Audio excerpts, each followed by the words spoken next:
Hello दोस्तों, स्वागत है आप सभी का संकल्प के यूट्यूब चैनल पर। मैं चांद कुरैशी आपके साथ, आप मेरे साथ। और आज हम शुरू करने जा रहे हैं क्लास 6 का चैप्टर नंबर फर्स्ट, क्या कब कहाँ और कैसे।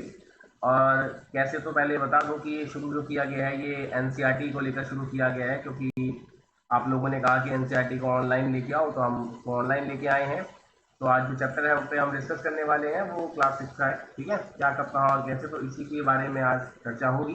और जितना जल्दी हो सके इसको हम जो है सिलेबस को, एनसीईआरटी के सिलेबस को पूरा कवर कर देंगे। तो आप लोगों से भी गुजारिश है कि जितना हो सके कोशिश कीजिए, थोड़ा बहुत समय निकाल कर पढ़ते रहिए। और बिल्कुल भी समय को गवाए नहीं, क्योंकि समय बहुत ज़्यादा कीमती है। अगर समय को गवा दिया, समय को भूल गए, तो समय आपको भूल जाएगा। ठीक है ना। तो चलिए आइए, समय को ज़्यादा खराब करते ना करते हुए थोड़ा सा शुरू करते हैं चैप्टर को। ठीक है, चलिए आइए देखते हैं। तो लोग कहाँ रहते थे, चैप्टर यहीं से शुरू करते हैं। तो हमने यहाँ पे केवल उन्हीं चीज़ों को हाईलाइट किया है जो ज़्यादा एग्जाम के पॉइंट ऑफ व्यू से या रिवीजन के तौर पे बहुत ज़्यादा इंपॉर्टेंट होती है। जैसे कोई कहता है आपसे कि भाई एनसीईआरटी को पढ़ो या एनसीईआरटी कवर करो, तो हमने पहले ही उन चीज़ों को हाईलाइट कर दिया है जो आपके बहुत ज़्यादा काम आएगी। ठीक है ना। तो आगे और भी चैप्टर्स आपको वीडियो के माध्यम से मिलते रहेंगे ऑनलाइन। तो देखो, लोग कहाँ रहते थे। नर्मदा नदी। कई लाख वर्ष पहले से लोग इसी नदी के तट पर रह रहे हैं। यहाँ रहने वाले आरंभिक शुरुआती लोगों में कुछ कुशल संग्राहक अच्छे शिकारी थे, जो आसपास के जंगलों की विशाल संपदा संसाधनों से क्या थे, परिचित थे। अपने भोजन के लिए वे जड़ों, फलों और जंगल के अन्य उत्पादों यानी कि वस्तुओं को यहीं से संग्रह इकट्ठा किया करते थे, और जानवरों का आर्केड शिकार भी किया करते थे। ठीक है ना। तो सबसे पहले जो लोगों की बसावट शुरू हुई वो कौन सी नदी पे हुई, नर्मदा। ठीक है, तो ये यहाँ तक था। आगे चलते हैं। कह रहा है उत्तर पश्चिम की सुलेमान और कीर्थर पहाड़ियां। अब ये नॉर्थ वेस्ट की बात कर रहा है। अगर आपको दिशाओं का थोड़ा पता हो तो आपको पता होगा उत्तर पश्चिम का है। ठीक है ना, बता देता हूँ। जैसे मान लो सपोज कि ये मैंने कहा ये मेरा नॉर्थ है। ठीक है ना। ये मेरा क्या है, ये मेरा साउथ है।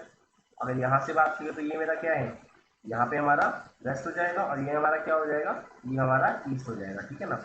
तो अगर मैं नॉर्थ वेस्ट की बात करूँ तो ये रहा, यहाँ पे ये हमारा क्या है, ये हमारा नॉर्थ वेस्ट होगा। ठीक है ना। उत्तर उत्तर पश्चिम होगा। ठीक है। तो यहीं की बात हो रही है कि उत्तर पश्चिम की सुलेमान और कीर्तर पहाड़ियां, इसी क्षेत्र में कुछ ऐसे स्थान हैं जहां लगभग 8000 वर्ष पूर्व यानी पहले स्त्री पुरुषों ने सबसे पहले गेहूं और जौ जैसी फसलों को उपजाना शुरू किया था। उन्होंने भेड़, बकरी और गाय बैल जैसे पशुओं को पालतू बनाना शुरू किया। और ये लोग कहाँ रहते थे, गाँव में। मैं एक बार आपको मैप से समझा देता हूँ, देखिए एक बार। जैसे ये इंडिया का मैप है हमारा। ठीक है ना। आपको यहाँ पे जगह दिख रही होगी, ये हमारा क्या है, अब हमारा तो नहीं रहा, ये पड़ोसी मुल्क हो चुका पाकिस्तान, और उसके साथ कौन सा देश लगा हुआ है, ये अफगानिस्तान है। ठीक है ना। तो अफगानिस्तान पाकिस्तान से लगी हुई जो ये पहाड़ियाँ हैं, ये आपको दिख रही होगी, ये सुलेमान पहाड़ी है और ये यहाँ पे तीर्थर पहाड़ी है। ठीक है ना। तो सबसे पहले गेहूं और जौ जैसी फसलों जो उपजाई गई थी वो यहीं पे उपजाई गई थी। ठीक है ना। आगे आता है उत्तर पूर्व में गारो तथा मध्य भारत में विंध्य पहाड़ियों, ये कुछ अन्य ऐसे क्षेत्र थे जहां कृषि का विकास हुआ।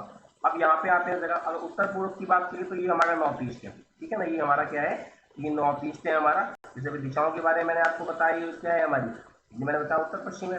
तो ठीक यहाँ पे क्या आ जाएगी, उत्तर पूर्व आ जाएगी। ठीक है ना। ये उत्तर पूर्व से मिल रही है दिशा। तो उत्तर पूर्व में यहाँ पे गारो पहाड़ियाँ आ गई, और यहाँ मध्य भारत में आओगे तो यहाँ पे क्या आ गई, ये विंध्य पहाड़ियाँ आ गई। ठीक है ना। ये विंध्य पहाड़ियाँ विंध्याचल कहते हैं, विंध्याचल पर्वत। तो यहाँ पे सबसे पहले क्या हुआ, कृषि का विकास हुआ। ठीक है। और जहाँ सबसे पहले चावल उपजाया गया वह स्थान विंध्य के उत्तर में स्थित है। और सबसे पहले चावल कहाँ पे उगाया गया था, विंध्य क्षेत्र में। ठीक है ना। तो चलिए आगे चलते हैं। सहायक नदियां उन्हें कहते हैं जो एक बड़ी नदी से मिल जाती है। लगभग 4700 वर्ष पूर्व पहले इन्हीं नदियों के किनारे कुछ आरंभिक शुरुआती नगर फले फूले, बसावट शुरू हुई। गंगा व इसकी सहायक नदियों के किनारे तथा समुद्र तटवर्ती किनारे इलाकों में नगरों का विकास लगभग 2500 साल पहले हुआ था। ठीक है ना। पहले बात करते हैं सहायक नदियां होती क्या है। देखो, नदियों की बात करते हैं तो सहायक नदियां वो नदी होती है जो मुख्य नदियों से जाके मिल जाती है। अब आप यहाँ पे एक नदी देख रहे होंगे, ये देखिए गंगा नदी आ रही है। गंगा नदी यहाँ से बहती हुई आ रही है, तो सीधा कहाँ पे जा रही है, बांग्लादेश में जा रही है। ठीक है ना।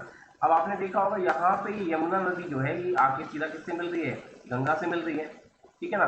यहाँ से सोन नदी आके मिल रही है, और यहाँ से कोई कुछ और भी नदियाँ हैं जो आपकी किसमें मिल रही है, गंगा में। तो जो कुछ छोटी नदियाँ जो है वो बड़ी नदी में, मुख्य नदी में आके मिल जाती है, तो छोटी नदियों को सहायक नदी कहते हैं। यहाँ पे जैसे अगर आप पाकिस्तान की तरफ आएंगे तो यहाँ पे आपको सिंधु नदी दिखेगी, सिंधु नदी है। और सिंधु के साथ कुछ नदियाँ अलग से आके मिल रही है, जैसे झेलम भी आ रही है, चिनाब आ रही है, रावी है, व्यास है, सतलुज है, तो ये सब इसकी क्या है, सहायक नदियाँ हैं, ठीक है। तो इसी प्रकार गंगा की कुछ सहायक नदियाँ हैं। तो यहीं पे सबसे पहले क्या हुआ था, 4500 वर्ष पूर्व इन नदियों के आसपास शुरुआती नगर बसे थे, ठीक है। और समुद्र के पास जो नगरों का विकास हुआ 25 साल पहले हो चुका था, ठीक है ना। आगे आते हैं।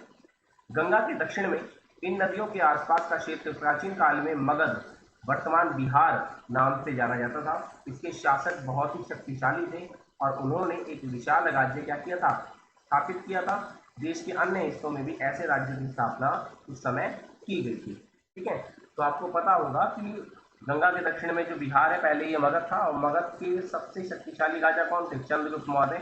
और इसी वंश से आपको अशोक महान भी नाम सुनाई पड़ेगा, ठीक है। आगे चलते हैं। यहाँ पे कुछ लिखा है, देख लीजिए एक बार। भारत, बांग्लादेश, पाकिस्तान सॉरी बांग्लादेश, नेपाल, भूटान और श्रीलंका, अफगानिस्तान, ईरान, चीन तथा म्यांमार आदि पड़ोसी देशों को दर्शाता है। क्या दर्शाता है, एशिया के मैप की बात कर रखी है यहाँ पर। दक्षिण एशिया एक महाद्वीप से छोटा है। अब हम बात कर रहे हैं किसकी, दक्षिण एशिया की बात कर रहे हैं। और आपको ये पता होना चाहिए सारी कंट्री कौन सी है, दक्षिण एशिया की कंट्री, साउथ एशिया में आती सारी कंट्रीज हैं, सारे देश जो हैं, ठीक है। अगर हम एशिया महाद्वीप में देखें तो दक्षिण एशिया एक महाद्वीप से छोटा है, ठीक है, छोटा सा हिस्सा है, लेकिन विशालता काफी बड़ा तथा बाकी एशिया से समुद्रों, पहाड़ियों तथा पर्वतों से बटे होने के कारण इसे हम क्या कहते हैं, उप महाद्वीप कहा जाता है। क्योंकि यहाँ पे बहुत ज्यादा विशालता है, समुद्र, पहाड़ियाँ, पर्वत है, तो इसलिए हम इसको क्या कहते हैं, उप महाद्वीप कहते हैं, ठीक है ना। चलिए आगे चलते हैं, देशों के नाम देखते हैं। इंडिया शब्द जो है वो इंडस से निकला है, जिसे संस्कृत में सिंधु कहा जाता है। लगभग 2500 वर्ष पूर्व पहले उत्तर पश्चिम की ओर से आने वाले ईरानियों और यूनानियों ने सिंधु को हिंदोस अथवा इंदोस और इस नदी के पूर्व में स्थित भूमि प्रदेश को इंडिया कहा था, ठीक है ना। तो ईरानियों यूनानियों सर्वप्रथम इन्होंने ये नाम दिया था।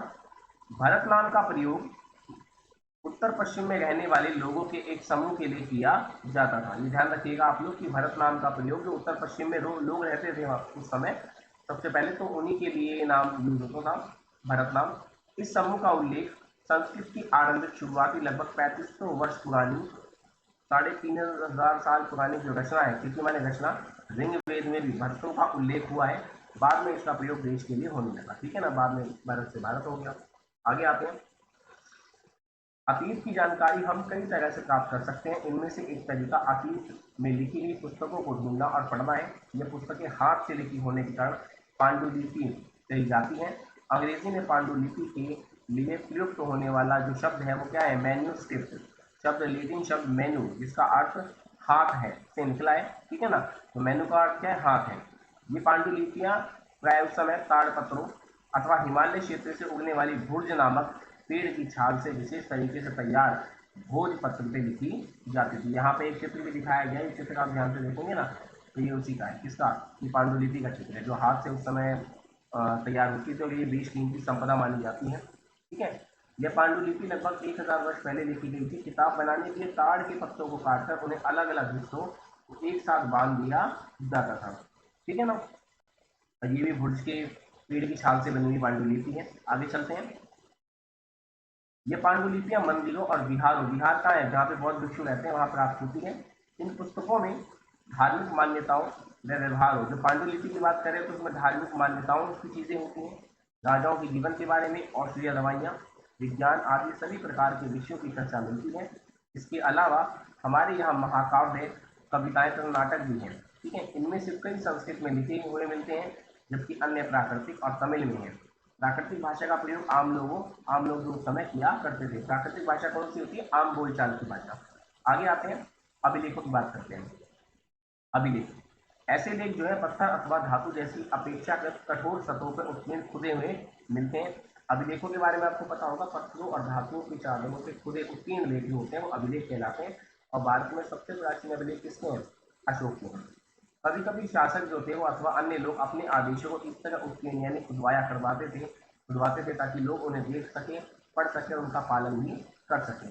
कुछ अन्य प्रकार के अभिलेख भी मिलते हैं जिनमें राजाओं, रानियों सहित अन्य स्त्री पुरुषों ने भी अपने कार्य की विवरण जानकारी उत्कीर्ण खुदवाए हैं। उदाहरण के लिए उस समय के शासक जो थे वो लड़ाइयों में अर्जित प्राप्त जो विजय सफलताएं थी उनका लेखा जोखा रखा करते थे। तो कई बार क्या होता था, राजा जब युद्ध भूमि में युद्ध करने जाते थे तो वहाँ पे जितनी उनको सफलताएं मिलती थी उसका लेखा जोखा वो अभिलेखों में खुदवा दिया करते थे, ताकि आने वाली पीढ़ियों को उसकी जानकारी प्राप्त हो सके। यहाँ पे बता रखा है लगभग 2250 वर्ष पुराना यह अभिलेख वर्तमान अफगानिस्तान के कंधार से प्राप्त हुआ है। यह अभिलेख अशोक नामक शासक के आदेश पे खुदवाया गया था। ठीक है, तो ये इंपॉर्टेंट है, यहाँ पर ध्यान रखिएगा आप लोग। कहाँ से मिला है ये अभिलेख? अफगानिस्तान की कंधार से। किसका है? अशोक का। ठीक है, आगे चलते हैं। इसके अलावा अन्य कई वस्तुएं अतीत में बनी और प्रयोग में लाई जाती थी। ऐसी वस्तुओं का अध्ययन करने वाला व्यक्ति पुरातात्विक यानी इतिहासकार कहलाता है। पुरातात्विक यानी इतिहासकार पत्थर और ईंट से बनी इमारतों और अवशेषों, चित्रों तथा मूर्तियों का अध्ययन करते हैं, उसको समझते हैं। वह औजारों, हथियारों, बर्तनों और आभूषणों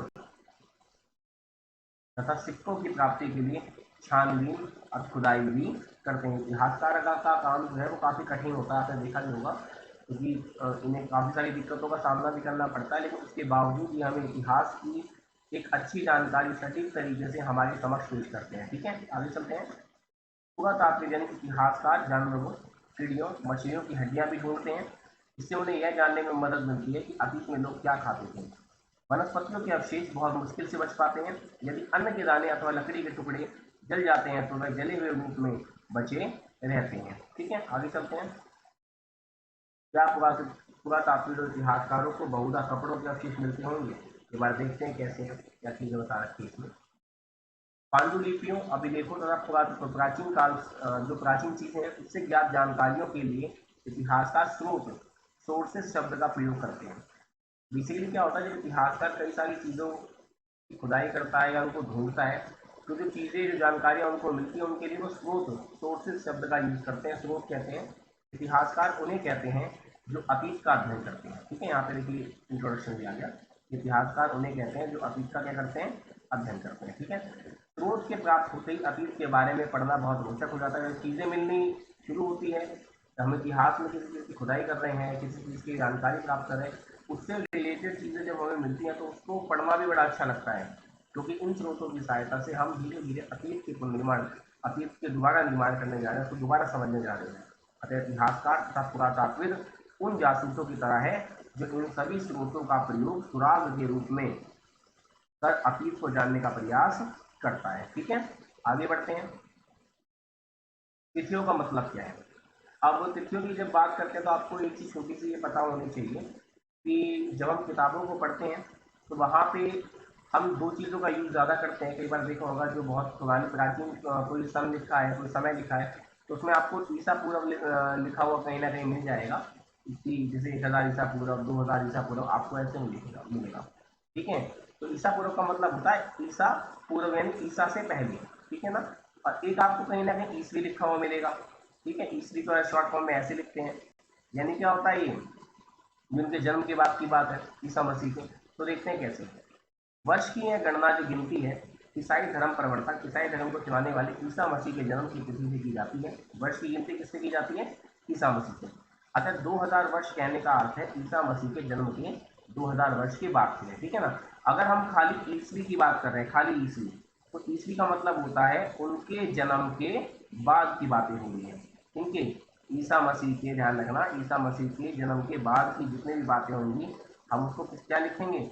हम उसको ईसवी लिखेंगे। ध्यान रखना, अगर मैंने कहा 2000 ईसवी पहले, यानी कि जन्म के बाद की बात हुई है, तो हमने बीच में किसको मान लिया? यहाँ पे ईसा मसीह का जन्म हुआ है, और जन्म जैसे मान लो समय चल रहा है, ठीक है ना, और यहाँ पे ईसा मसीह का जन्म हुआ है, तो जन्म से पहले की जो बातें होंगी, जो इस तरफ बातें आएंगी, वो कहलाएंगी ईसा पूर्व।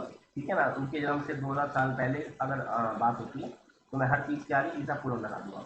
लेकिन अगर उनके बाद की बात हो रही है, ठीक है ना, तो उसके आगे क्या लग जाएगा? ईसवी लग जाएगा। ये चीज़ आप ध्यान रखिएगा। ईसा मसीह के जन्म के पूर्व की सभी तिथियां ईसा पूर्व, ईसा से पहले के रूप में जानी जाती है। जन्म से पहले ईसा पूर्व, जन्म के बाद ईसवी। ठीक है, आगे चलते हैं। इतिहास और तिथियां। अंग्रेजी में बीसी, हिंदी में ईसा पूर्व का तात्पर्य बिफोर क्राइस्ट, ईसा पूर्व होता है। ठीक है ना, इसे इस बीसी को हम ईसा पूर्व भी कहते हैं, और इसे बिफोर क्राइस्ट जो है बीसी का पूरा नाम है, ईसा पूर्व होता है। कभी कभी तो तिथियों से पहले एडी, हिंदी में ईसवी, ईसवी को ही एडी कहते हैं, अर्थात यह एनो डोमिनी नामक दो लैटिन शब्दों से बना है। इसका अर्थ है ईसा मसीह के जन्म के वर्ष से, ठीक है ना। उनके जन्म से जो चीज शुरू होती है वो एना डोमिनी कहलाती है, और जन्म से पहले ईसा पूर्व।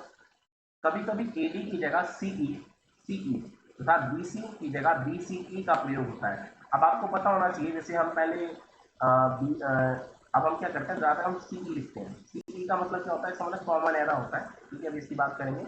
और जहाँ हम बीसी लिखते थे, अब बीसी की जगह हम बेसिकली जो बात करते हैं वो बीसीई की बात करते हैं, ठीक है ना। तो अब जो वर्तमान जो आधुनिक इतिहासकार हैं, अब जो इतिहासकार आ चुके हैं वर्तमान समय में, वो सीई और बीसीई इनका प्रयोग ज़्यादा करते हैं, ठीक है ना। कैसे देखते हैं, सीई जो है अक्षरों का प्रयोग कॉमन एरा, इसका मतलब कॉमन एरा, तथा बीसीई बिफोर कॉमन एरा के लिए होता है, बिफोर कॉमन एरा। हम इन शब्दों का प्रयोग इसलिए करते हैं क्योंकि विश्व के अधिकांश ज़्यादातर देशों में अब इस कैलेंडर का प्रयोग सामान्य हो गया। अब ज़्यादातर इसी की गणना की जाती है। अब ईसा पूर्व या बीसी या एडी ये सब नहीं लिखा जाता है। अब common era, before common era लिखते हैं। भारत में तिथियों के इस रूप का प्रयोग लगभग 200 वर्ष पूर्व पहले आरंभ हुआ था। कभी कभी अंग्रेजी के बीपी अक्षरों का प्रयोग होता है, अंग्रेजी में बीपी यहाँ लिखते हैं, ठीक है। इसका अर्थ होता है बिफोर प्रेजेंट, वर्तमान से पहले, ठीक है। आगे चलते हैं। अन्यत्र समय के साथ साथ अभिलेखों में प्रयोग भाषाओं और लिपियों में बहुत बदलाव आ चुका है। इसका पता अज्ञात लिपि का अर्थ निकालने के लिए प्रक्रिया द्वारा लगाया जा सकता है, ठीक है। विद्वान कई बार क्या करते हैं कि जो चिन्ह लिखे होते हैं, जो चिन्ह होते हैं, चिन्हों का मतलब किसी अज्ञात भाषा को पढ़ने के लिए वो करते हैं, ठीक है। इस प्रकार से अज्ञात लिपि को जानने की प्रसिद्ध कहानी उत्तरी अफ्रीका देश मिस्र से मिलती है। लगभग 5000 वर्ष पूर्व यहाँ पहले राजा और रानी रहा करते थे। कहाँ की बात हो रही है, उत्तरी अफ्रीका के देश मिस्र की बात हो रही है। आगे चलते हैं। मिस्र के उत्तरी तट पे रोसेटा नाम का एक कस्बा था, गांव है। यहाँ से एक ऐसा उत्कीर्ण यानी खुदा हुआ पत्थर मिला है जिस पर एक ही लेख तीन भिन्न भिन्न अलग अलग भाषाओं और लिपियों, यूनानी तथा मिस्री लिपि में दो प्रकार में है। कुछ विद्वान यूनानी भाषा पढ़ सकते थे। उन्होंने बताया कि यहाँ राजाओं और रानियों के नाम एक छोटे से फ्रेम में दिखाए गए हैं। इन्हें क्या कहा जाता है, इन्हें कारतूस कहा जाता है, ठीक है ना। राजा रानियों के नाम जिस फ्रेम में दर्शाए गए उन्हें क्या कहते हैं, कारतूस। इसके बाद विद्वानों ने यूनानी तथा मिस्री संकेतों को अगल बगल रखते हुए मिस्री अक्षरों के समानार्थक ध्वनियों की पहचान की, उनको पहचाना उन्होंने। जैसा कि तुम देख सकते हो कि यहाँ एल अक्षर के लिए शेर तथा ए अक्षर के लिए चिड़िया के चित्र बने। अब यहाँ पे कुछ अक्षर दिखा रखे हैं, देखो एल के लिए शेर है और ए के लिए चिड़िया है, ठीक है ना। एक बार जब उन्होंने यह जान लिया कि विभिन्न अक्षर किनके लिए प्रयोग हुए हैं, तो वह आसानी से अन्य अभिलेखों को भी पढ़ सके। तो चित्रों के माध्यम से कहीं ना कहीं कहानी को समझने की कोशिश करते हैं, ठीक है। तो इतना ही था यहाँ पे। आगे देखते हैं। इसने कृषि का विकास आरंभ बता रखा है। 8000 वर्ष पूर्व पहले हुआ था। सिंधु सभ्यता के प्रथम नगर थे वो 4500 वर्ष पूर्व पहले थे। गंगा घाटी के नगरों का विकास, जो मगध का बड़ा राज्य था, वो 2500 साल पहले था, ठीक है। तो ये एग्जाम के पॉइंट ऑफ व्यू से ये सारी चीज़ें जो होती हैं रिविजन के तौर पे, ये सारी चीज़ें मैंने आपको पहले हाईलाइट यहाँ पे करके दे रखी है, ठीक है। और आई होप कि आप सभी को जो है ये अच्छे से समझ में आया भी होगा। तो जितना हो सके इसको रिवीजन कीजिए, ठीक है। आपको नोट डाउन कीजिए, इतना कर सकते हैं। जितना हो सके इनको शॉर्ट में कीजिए, ठीक है ना। अगर यहाँ पे कोई पैराग्राफ जो है काफ़ी बड़े में है तो आप उसको जितना शॉर्ट करके लिख सकते हैं लिखिए, और जितना हो सके इसको याद करने की कोशिश कीजिए, ठीक है। आगे और भी अच्छी अच्छी वीडियोज़ में है आपके लिए यहाँ पे लाता रहूँगा, ठीक है। तो तब तक के लिए धन्यवाद। मिलते हैं अगली वीडियो में।